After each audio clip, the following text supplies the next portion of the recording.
সুপ্রিয় দর্শক, আসসালামু আলাইকুম। আমাদের রান্নাঘরের পক্ষ থেকে সবাইকে আমন্ত্রণ জানাচ্ছি আমার চ্যানেলের নতুন আরো একটা এপিসোড দেখার জন্য। তৈরি করে দেখাবো মুচমুচে ভাজা আইসক্রিম।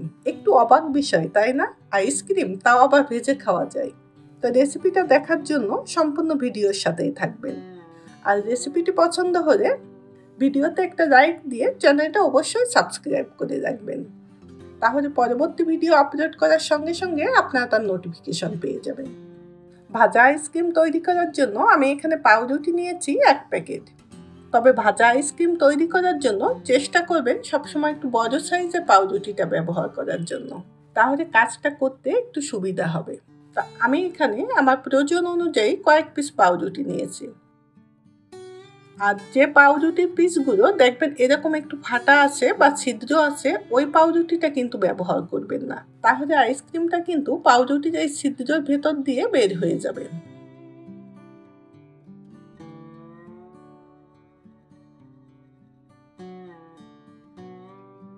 এখন এই পাউরুটিটা আমাকে একটু গোল করে কেটে নিতে হবে।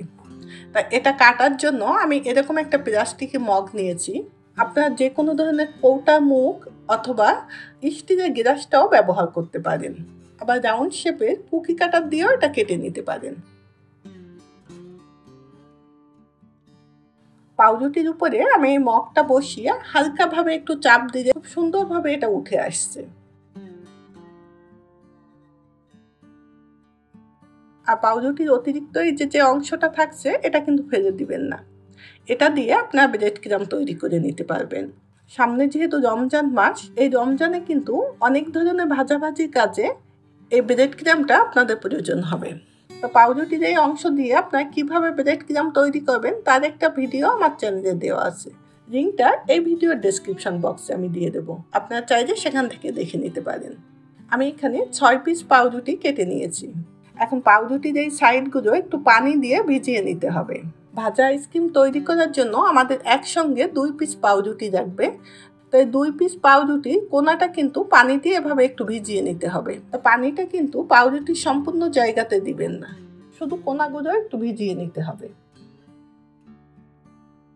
আর এখানে আমি আজকের রেসিপির জন্য এরকম 2টা কাপ আইসক্রিম নিয়েছি। এবার পরিমাণ মতো আইসক্রিম উঠিয়ে আমি এই পাউরুটির উপরে দিয়ে নিচ্ছি। হাত দিয়ে আইসক্রিমটা আমি একটু সেট করে নিচ্ছি।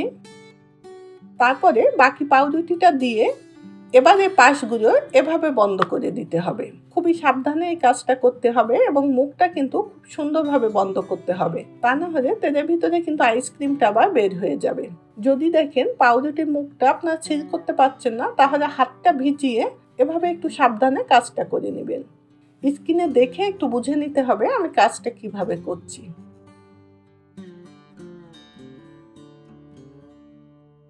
দেখতেই পেলেন আমার একটা তৈরি করা হয়ে গিয়েছে, আর এটা দেখতে কিন্তু অনেকটা ভাপা পিঠার মতো হবে। আমি আরও একটা পাউরুটি এভাবে ভিজিয়ে নিচ্ছি। তবে ব্রাশের পরিবর্তে আপনারা এখানে হাত দিয়েও ভিজিয়ে নিতে পারেন। আবারও এর মাঝখানে আমি কিছুটা আইসক্রিম দিয়ে দিচ্ছি। আর এই পাউরুটিটা তৈরি করে কিন্তু এটা বাহিরে বেশি সময় রাখা যাবে না, তাহলে কিন্তু ভেতরের আইসক্রিমটা আবার বের হয়ে আসবে। এটা তৈরি করে কিন্তু খুবই দ্রুত এটা ভেজে নিতে হবে। তা এভাবে করে আমি আগে 4টা আইসক্রিম তৈরি করে নিয়েছি। আমি এখানে একটা প্যানের ভেতরে পর্যাপ্ত পরিমাণ সয়াবিন তেল নিয়েছি এই আইসক্রিমটা ভাজার জন্য। এখন তেলটা কিন্তু খুব ভালোভাবে গরম করে নিতে হবে। তেলটা গরম করে গ্যাসটা মিডিয়ামের থেকেও কম রাখতে হবে। এখন এই গরম তেলের ভেতরে আমি আগে থেকে তৈরি করে রাখা সেই পাউরুটিগুলো দিয়ে দিচ্ছি এবং অপেক্ষা করছি 1 মিনিট। একটা পাশ হতে কিন্তু আপনাকে 1 মিনিটে বেশি সময় লাগবে না। 1 মিনিট পর আমি এটা উল্টে দিচ্ছি এবং অপর পাশটা হওয়ার জন্য আমি অপেক্ষা করছি 1 মিনিট। আর তেলটা যদি ঠিকমতো গরম না হয় তাহলে কিন্তু এই পাউরুটিটা অনেকটা তেল টেনে নেবে, সেক্ষেত্রে পাউরুটিটা কিন্তু এতটা মচমচেও হবে না। আমারটা হয়ে গিয়েছে, এবার এটা আমি উঠিয়ে নিচ্ছি। তেলটা ঝরিয়ে পাউরুটিটা উঠিয়ে নিতে হবে এবং সঙ্গে সঙ্গে একটা কিচেন টিস্যুর উপরে এটা আমি রেখে দিচ্ছি।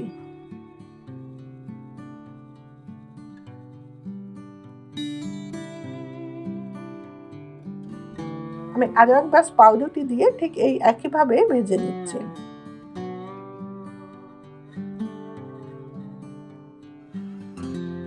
সবগুলো পাউরুটি আমি ভেজে নিয়েছি। আর এই সম্পূর্ণ রেসিপিটা তৈরি করতে কিন্তু আপনার 5 থেকে 6 মিনিটে বেশি সময় লাগবে না। তাই সন্ধ্যায় আপনারা বাচ্চাদেরকে ঝটপট করে এটা তৈরি করে দিতে পারেন খুবই অল্প সময়ের মধ্যে।